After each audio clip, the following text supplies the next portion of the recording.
walk you through, Jonathan's going to walk you through the ganss making kit, which you are all now the proud owners of.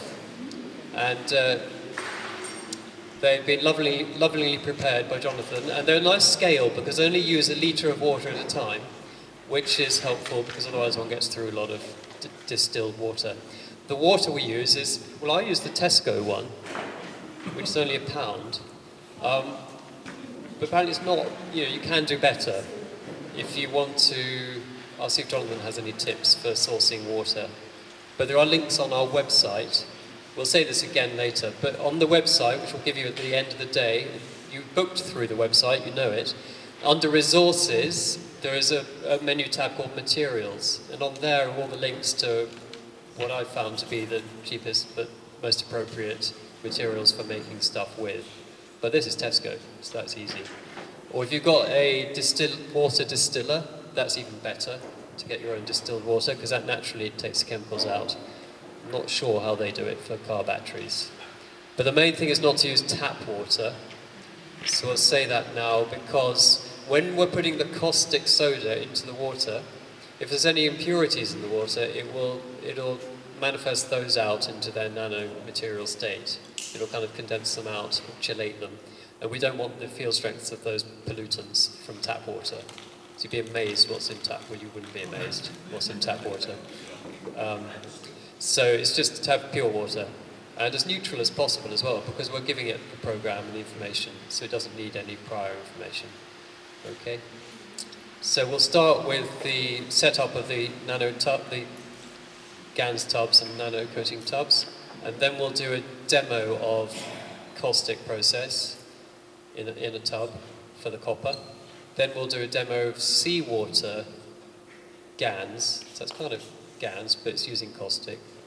And then we'll do a demo of fire nano coating as well, which is another way.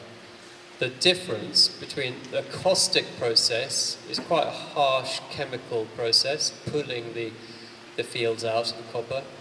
And if some could see and feel the quality of that energy, it's more kind of grabbing, and, which has a different feeling to fire, which is more kind of it's more magnetical, it's more kind of breaking those fields open.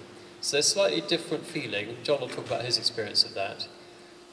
So if one wants to get very refined, you could use maybe fire more for one application than another. But for now, don't worry. The main thing is to make some nano coating and make some ganss. Or learn how to make the ganss. So Jonathan, do you want to talk us through the tubs? Yep. So everyone can grab their tubs, one each, and Jonathan will tell you what's in them and start with setting them up for nano coating.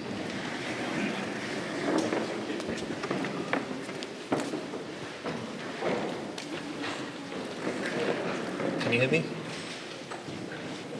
Yeah? Okay. So, actually, just before I do the tubs with you, I did promise a bit of an update on power systems last time, and it's not quite where I'd hoped it would be, but there are some interesting developments. So one of the things that I think we confuse is subtle with weak. We're working in subtle energies, and so we assume that must be weak. What has happened in the interim over the last however many weeks it's been is that Mr. Kesh has been working out of Ghana and also connections in China, etc. And now in Ghana there is a new, an alternative to the Magrav power system, and that is called the Plasma Power Unit, and it's been certified to save 40% of electricity used in a home. It's actually, in reality, saving 80%, but they've certified it to 40% saving. So that's now beginning to be produced and will be distributed in Africa first. They also have something called the Plasma Power Generator, which has been created, and they're just now going through confirmation that they fixed the final problems. The final problem was that the Plasma Power Generator was delivering in excess of 40 kilowatts and blowing fuses in houses. So this is just a box that's standing on its own, no moving parts whatsoever, And actually, it's far more simple than the Magrav's power unit. As far as I'm aware, it's principally a water system. And in generating 40 kilowatts, they're having to try and find a way of regulating it and bringing it down so that it doesn't blow systems. So that's where we are right now. One of them has been certified, is beginning to be produced in Africa. The other one, they're testing at the moment to see whether they've down-regulated it to stop it from blowing systems. So that's where we're at. Okay, so we looked at what we're going to teach, what we're going to introduce you to, and one of the options was to sort of quickly put together something complicated like a Magrav's unit over the 2 days. But the problem with that is that unless you make it just right, it's not going to work. So we could potentially have a lot of failures. Also, you would have an understanding of making a thing, but probably not then the understanding of what to do to be self-sufficient afterwards. So we're trying to keep this very, very simple. We give you the tools, and then you can go away and make it more complicated later. So I'm going to break it down really, really simply now. Okay, so on your tables, you've got a pair of buckets. Yeah, here's Debbie McGee with me, lovely. Right, so you've got two buckets. If you can't get them open, because if they're stuck together, just hold the bottom one really at the bottom and then the top one will pop out. Okay? This one has no holes in it, in the sides of it. You've got one which has got a pair of rivets sticking out the sides, and you've got one which doesn't have the rivets. Okay? In the top bucket, you've got 4 plates. You've got 2 copper and 2 zinc.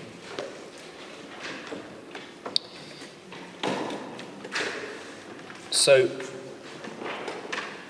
this is all very simple, but please do it right, because as soon as you change something, it doesn't work. So, the first thing is, if you want to do a system for yourselves at home, a bigger system or so, you just want a zinc-coated wire. Just use zinc-coated wire. Make sure it is zinc-coated. So bird cage, that kind of thing. You can go down to home base, chicken wire, all those things are fine.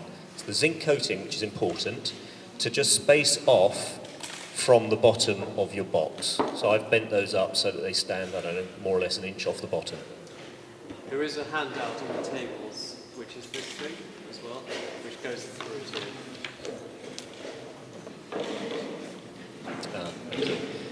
Yeah, I've just been warned ahead of time. Don't take your plates out of their wrapping and get your fingers all over them for the moment. Just leave them. They've got a wrapping on. You'll want to clean them off before you make anything anyway, but just for demonstration purposes, I'll show you this. Okay, so you've got your little wire mesh at the bottom, and the plate fits in this model. The plate fits sideways, diagonally in the box, and sits just like that. Okay. Again, you want as little touching of the plate on the plastic as possible. So if you make another system for yourselves, make sure again that you haven't got it leaning against anything like this, because then you won't get a decent nano coating. Don't put things one on top of another. If you're doing multiple pieces, find a way that each one is upright or at an angle and is not touching another unit. Okay? So you just want it as touching as little as possible.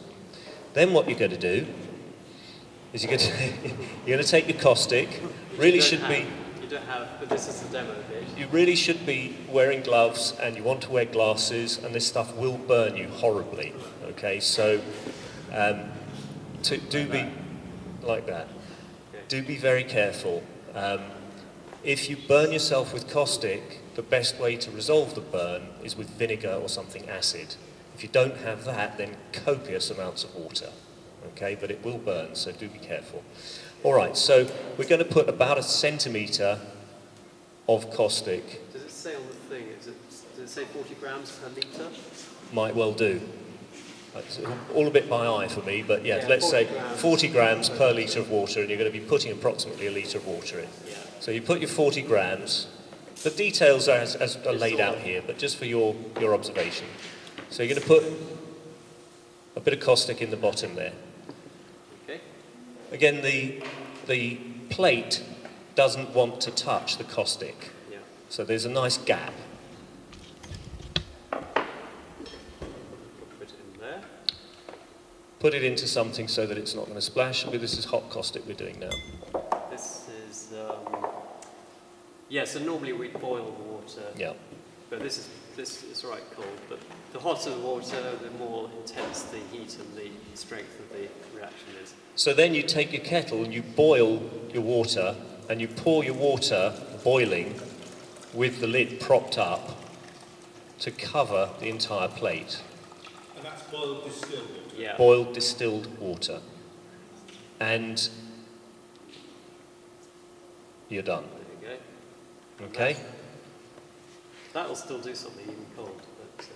But, That, when you put your boiling water in, this has got like a little hinge. You can see two little hinges at the bottom of the plate, of the lid. And those sit into the top like this. So if you get a piece of wire or a stick or so you're not going to burn your fingers, and you just hold that like that whilst you pour the boiling water in quickly, and then close the lid and put something heavy on top of it to really hold the steam in and keep the heat in. Okay? And then you're just going to leave it. And you're going to leave it for a couple of days. Or longer, yeah. So this is why this is a demonstration rather than asking each of you to do it, because these take time. So now that's going to take you at least 48 hours. Let's call it a week. Next weekend you come along and you're going to empty this out. So you open it up. Oh, I can't do it one-handed. But you're going to open it up and you're going to pour away the caustic.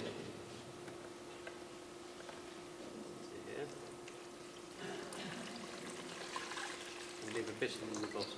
Are we steaming? Yeah, I mentioned steam. So then what I do is, a second process is I actually empty that right out, and then I put another smaller amount of caustic in the bottom, and then a little amount of boiling water just up to within a couple of millimeters of the bottom of the plate. Again, it's all listed here, so don't have to worry. But so now this time that's boiling water, lid's clapped on. Don't shake it. Yes, the steam will just cover the plate, evaporate around the plate. And it gives it another little burst of radiation, really, of heat and alkali field strength. So now the plate is just sitting in steam Yeah. and moisture. And again, you're going to leave that for another couple of days. And then you're going to pour the caustic out again. And then you're going to let it stand. When you steam it, once it's out of the first boil, then it will start turning black. The steaming process often turns it black quite instantly, but it's a very thin coating at that point. You can see now, if you look, you can see that it's beginning to just turn a little bit, but obviously with longer times, you can get a much better coating. And now you're going to leave it with just a few drops of water in the bottom for a couple of days, and then you open the lid a little bit and let it dry really gradually. So that's going to take another week. Okay? And now, over that time, what you're really doing is you're building a crystalline surface, this black surface. You're growing a crystal surface on the copper. Okay? I leave the thing uncovered to dry. I'd keep it totally closed. You keep it closed. For a week at least. Do you? Yeah. Okay. So Oliver, we do different things, but keep it closed initially. I tend to keep it closed for a couple of days, and then I just crack it open a little bit and just allow it, because my experience is that if you leave too much water in the bottom, it kind of never dries. So you're trying to keep it moist. You're trying to just keep those crystals growing.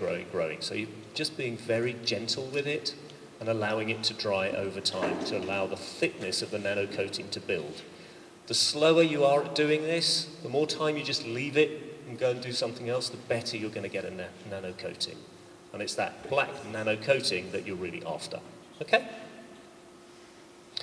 So that is how you nanocoat one of your copper sheets.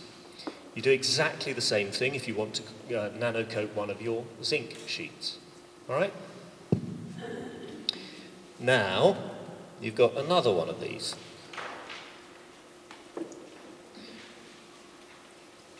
You don't want to handle your copper. You don't want to get your fingers on it. You don't want to press it. You don't want to pressure it. You want to use a wire hook to get into the hole in the sheet, or just use the very edges, just touch it as little as you possibly can. Okay. So you've got a bag, and in here you've got 2 centres of rivets, 2 wires, and an LED.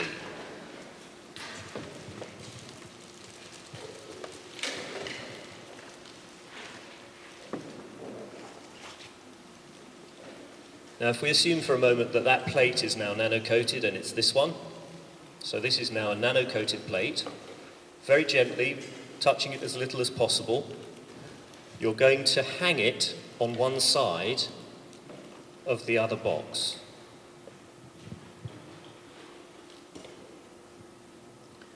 These little black rivet centres can drop through the hole loosely.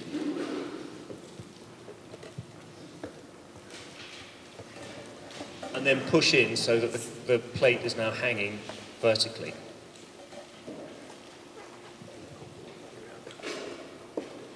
Thank you.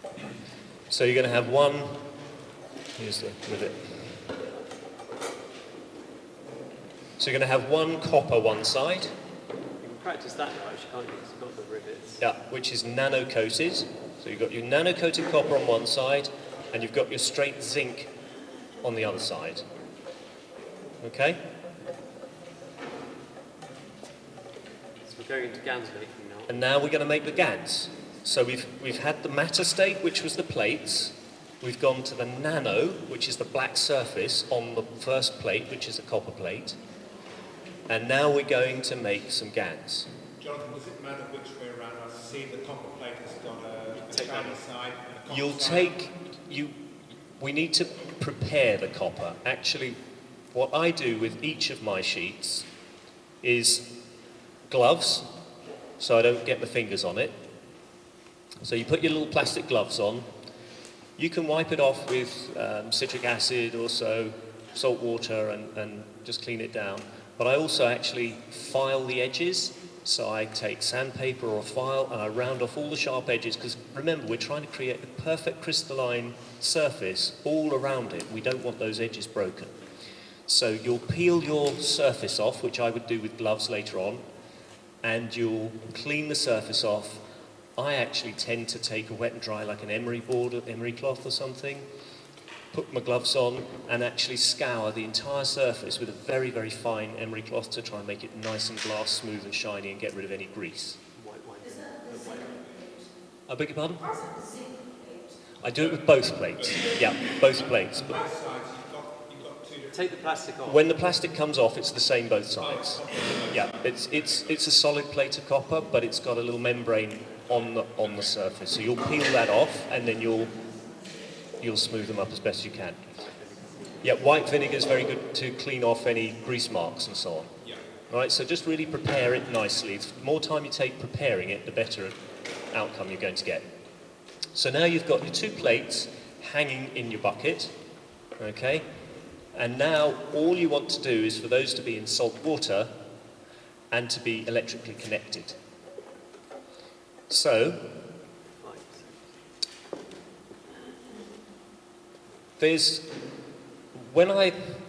originally they used to teach us to use 10% salt water. Okay, so use a good quality sea salt. Make sure you've got no anti-caking agents or so. I see you've got a Waitrose one there, that's actually quite good. I've used that one. Just a simple salt, but a clean sea salt. Natural as possible.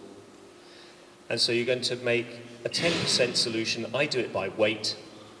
I put 100 grams of salt into a beaker and add a litre of water. I add it up to a kilo, basically. So that's the way I make it.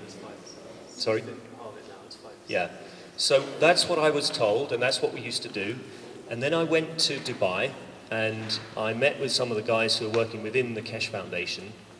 And I said, listen, I'm not kind of getting exactly what I want out of this, what should you do? So what they said, what Armin actually said at that time, he said he was finding that 12 centimetres between the plates was his best distance, and With 12 centimetre distance, he was finding between 7 and 8% solution was where he was getting the best results. Now, Oliver's certainly been told 5%, and the ocean is about 3.2%. So, and you can use ocean water. So it's to do with the current, and it's a little bit variable, but those are your guidelines. Somewhere between 5 and 10% you're going to find your best production. And it also varies on where you are geographically. So I've got one room in the house which is terrible for making ganss in, and I can't work out why. So you might want to move around and just experiment with it. So we happen to have a 10% solution here, but let's call it 5%. So you're simply going to pour in as much water as you can before it comes out of the hole where your rivet is, and you might have to stop a little low there because I slightly cracked the bucket on that demo one. But you simply fill it up. A bit higher, but about Yeah. that. You would come up right up to the holes in your bucket. Then the lid, if you reverse the lid Oh, yeah. on this one, it stands up at 45 degrees. Like that. Nice. The reason being, And then what you want to do is you want to connect the two.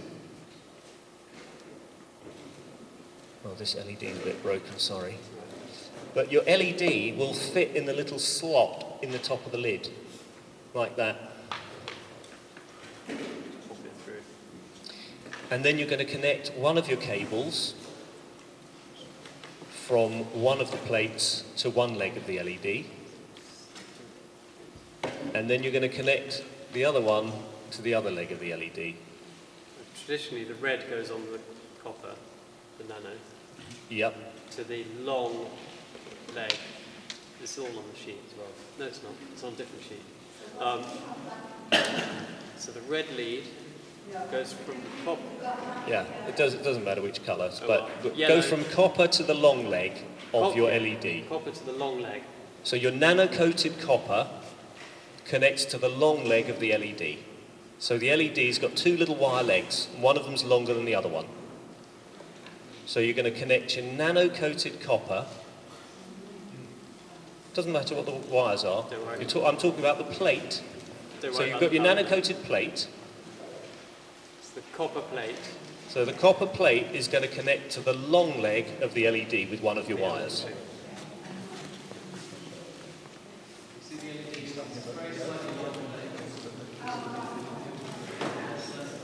So if you've all got your LED, a little tiny green LED,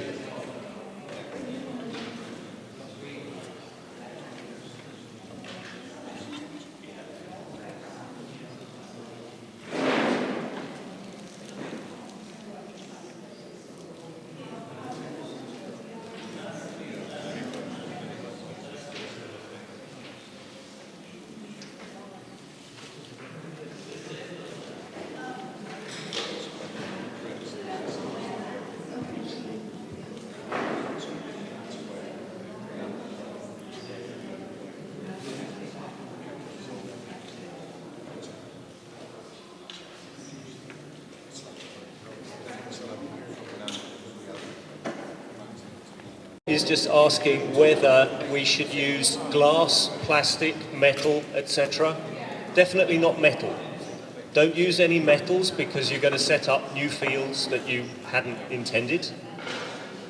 It seems that glass is the least disruptive of the fields. So if you want something to receive a field from a ganss, so let's say I've got this ganss here and I want the plasma fields to go into a water, like a swimming pool or a large volume of water, the best thing then is to have it in glass because the field is least distorted by that barrier.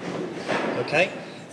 However, these fields are very strong, they won't be held in, but the argument is that some of the plastics may distort the field to some degree and prevent some of the field forces to coming through.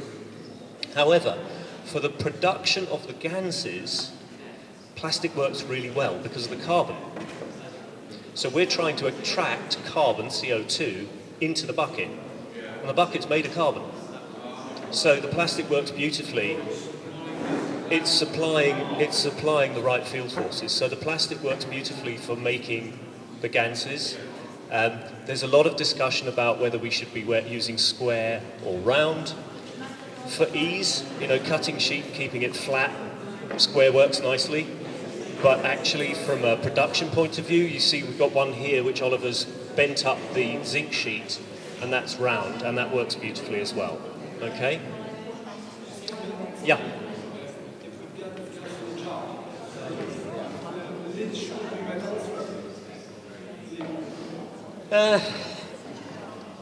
The lid can be metal, but what you don't want to do is for the metal to then deteriorate and drop rust into the liquid.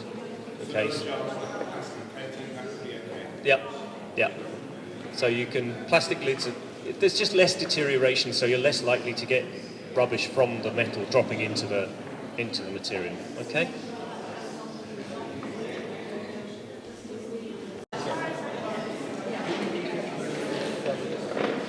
Hello.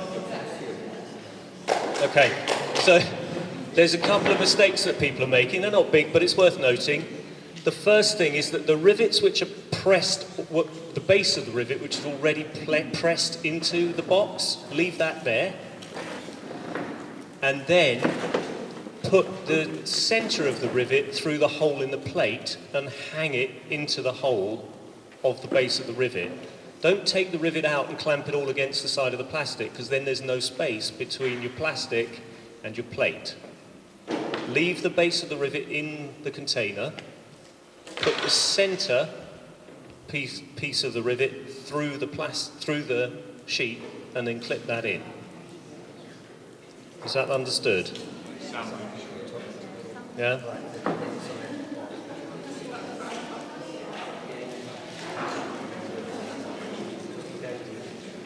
What you're trying to do is just create a little bit of a gap between the side of the plastic and your plate. You don't want to clamp it against the side of the plate, of the bucket. So now we were asked about the 4 different plates. Why have we got 4? You're going to nanocoat one of your coppers. And a nano-coated copper and a plain zinc sets you up to make CO2 ganss. So that's nano-coated copper and a plain zinc equals CO2 ganss. Sorry, John, can you say that again? Nano-coated. Yeah, nano copper, which is going to be copper that's gone black. That's your nano-coated copper on one side, and a plain zinc on the other side is going to make CO2 ganss. That, if you like, is the king of the ganses. It's the primary one. Yes, sure. The green LED is important, but not that it lights up. It won't light up. Yeah, it's purely to help with the direction of flow of the plasma field. Don't worry that it doesn't light up. It won't. So now you've got another 2 plates. So you've got another zinc plate and another copper plate. So leaving your nano-coated copper plate in place, you can put a plain copper plate in instead of the zinc. So now you've got nano-coated copper on one side and normal copper on the other side. And that is the setup to make CuO, ganss, copper ganss, which is a bluish colour.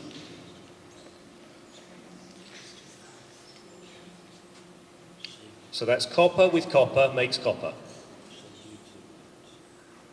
And then the third option that we've got set up for you with those is you nano-coat one of your zinc plates. Less time. Yeah, it'll be quicker, less time in the caustic, but leave it to stand for a long time. Again, build the crystalline structure slowly. So the nano-coated zinc on one side and the zinc plain on the other side sets you up to make zinc ganss. Okay, so from that set you can make 3 different ganses. We can do another handout actually with that. Zinc is white. The zinc and the CO2. The CO2 is white. Slightly more beige, perhaps. Quite difficult to distinguish the two. And to be honest, whenever you're going to be making your CO2, you're going to have some zinc in it as well. So you're always getting some zinc in your CO2 ganss. It's never pure CO2. All right? And then the CH3 ganss, we haven't given you the final piece actually, but that's just a piece of iron. So you take a piece of iron, there's a setup here, Instead of using? instead of your zinc. So you use nano-coated copper, or if we just go straight. So nano-coated copper, keep it simple at the moment. That's right. Nano-coated copper one side, iron on the other side, and that's going to make your CH3. Nails, fine, yeah. Yeah. And that's what the CH3 looks like. We'll talk about ganss next. Yep.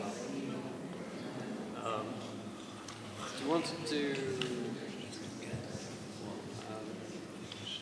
Also, don't panic, because first time this can feel really weird or complicated. But it took me 2 months of asking a friend, how do I do it, how do I do it, how do I do it? And because we couldn't find it online, really. So that's why we've done the website, is to put all the resources there. That's one resource, is the website. The second one is that on Tuesday evenings, I host a Zoom room, which means it's a bit like Skype. So you could just come at 8 o'clock to this room and ask questions, like, how was that done again? So that's what I did with one of my friends. So you're welcome to...